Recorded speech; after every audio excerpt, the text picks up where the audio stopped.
Item ಯಾವುದೇ ಇರಲಿ try ಮಾಡಿ ಆಚಿ ಚಿಕನ್ ಮಸಾಲಾ. ಆಚಿ ಚಿಕನ್ ಮಸಾಲಾ. ಹೈದರಾಬಾದ್ ಕರ್ನಾಟಕ ಪ್ರಾದೇಶಿಕ ಸ್ಥಳೀಯ ಮೀಸಲಾತಿಯಿಂದ ಹಳೆ ಮೈಸೂರು, ಕಿತ್ತೂರು ಕರ್ನಾಟಕ, ಕರಾವಳಿ ಕರ್ನಾಟಕ ಭಾಗದ ನಿರುದ್ಯೋಗಿಗಳಿಗೆ ಮತ್ತು ನೌಕರರಿಗೆ ಆಗ್ತಿರುವ ಅನ್ಯಾಯ ಇದೀಗ ಅದರ ಬಗ್ಗೆ ಮತ್ತೆ ಆಗ್ರಹ ಕೇಳಿ ಬಂದಿದೆ.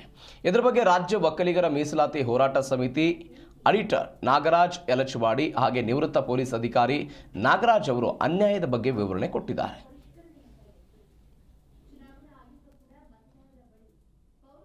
ಒಂದು ಕಮಿಟಿ ಮಾಡಿ ಇರತಕ್ಕಂಥ ಮಂತ್ರಿಗಳು ಉದ್ಯೋಗ ಅವಕಾಶವನ್ನು ಹೈದರಾಬಾದ್ ಕರ್ನಾಟಕದ ವಿದ್ಯಾರ್ಥಿಗಳಿಗೆ ಜಾಸ್ತಿ ಅವಕಾಶ ಕಲ್ಪಿಸ್ತಾ ಇರೋದ್ರ ದೃಷ್ಟಿಯಿಂದ ನಮ್ಮ ಭಾಗ ಕರಾವಳಿ ಇರ್ಬೋದು, ಕಿತ್ತೂರು ಕರ್ನಾಟಕ ಇರ್ಬೋದು, ಹಳೆ ಮೈಸೂರು ಕರ್ನಾಟಕ ಇರ್ಬೋದು, ಎಲ್ಲಕ್ಕೂ ಕೂಡ ಅನ್ಯಾಯ ಆಗ್ತಾಯಿದೆ.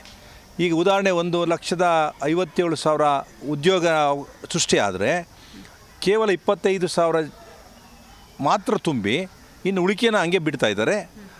ಅದು 1 ವರ್ಷನೋ 2 ವರ್ಷ ಆದಮೇಲೆ ತುಂಬುವಂಥ ಕೆಲಸ ಮಾಡ್ತಾಯಿದ್ದಾರೆ. ಆ ಕಾರಣದಿಂದ ನಮ್ಮ ಭಾಗದ ಇರ್ತಕ್ಕಂಥ ಉದ್ಯೋಗ ಅವಕಾಶಗಳಿಗೆ ಭಾಳ ಅನ್ಯಾಯ ಆಗ್ತಾಯಿದೆ. ಸುಮಾರು 18% ಇರ್ತಕ್ಕಂಥ ಹೈದರಾಬಾದ್ ಕರ್ನಾಟಕದ ಜನಸಂಖ್ಯೆಗೆ ನಮ್ಮ ಭಾಗದಲ್ಲಿ 82% ಇದ್ದಾರೆ. ಇಡೀ ಉತ್ತರ ಕರ್ನಾಟಕ, ಕಿತ್ತೂರು ಕರ್ನಾಟಕ ಇರ್ಬೋದು, ಕರಾವಳಿ ಕರ್ನಾಟಕ ಮತ್ತು ಮಧ್ಯ ಕರ್ನಾಟಕ ಮತ್ತು ಹಳೆ ಮೈಸೂರು ಕರ್ನಾಟಕದಲ್ಲಿ ಇಷ್ಟೆಲ್ಲ ಇದ್ದರೂ ಕೂಡ ಸರ್ಕಾರ ಕಣ್ಣು ಮುಚ್ಕೊಂಡು ಕುಂತದೆ. ಇದನ್ನೇನಾರು ಸರಿಪಡಿಸ್ತಲೇ ಇದ್ದರೆ ಮುಂದಿನ ದಿನಗಳಲ್ಲಿ ಎಲ್ಲರೂ ಕೂಡ ರಿಕ್ರೂಟ್ಮೆಂಟ್ ಮಟ್ಟದಲ್ಲಿ ಕೊಡಿ. ಯಾವ ಆಧಾರದ ಮೇಲೆ ಕೊಡ್ತೀರಾ, ಜನಸಂಖ್ಯೆ ಆಧಾರದ ಮೇಲೆ ಕೊಡ್ತೀರಾ, ಜಾತಿ ಆಧಾರದ ಮೇಲೆ ಕೊಡ್ತೀರಾ, ಅದಕ್ಕೆ ಸರಿಯಾದಂಥ ಒಂದು ಏನು ನಿಮ್ಮ ಒಂದು ಮಾನದಂಡ ಅಷ್ಟೇ ಅಲ್ಲ, ನಿಮಗೆ ಒಂದು ಸಮರ್ಪಕವಾದಂಥ ಸಮಜಾಯಿಸಿ ಕೊಡುವಂಥ ಯೋಗ್ಯತೆ ಇರಬೇಕು. ಯಾರೇ ಕೇಳಿರೋ ಪ್ರಶ್ನೆಗೆ ಅದು ಉತ್ತರ ಇರಬೇಕು. ಆ ರೀತಿ ಮಾಡಿ.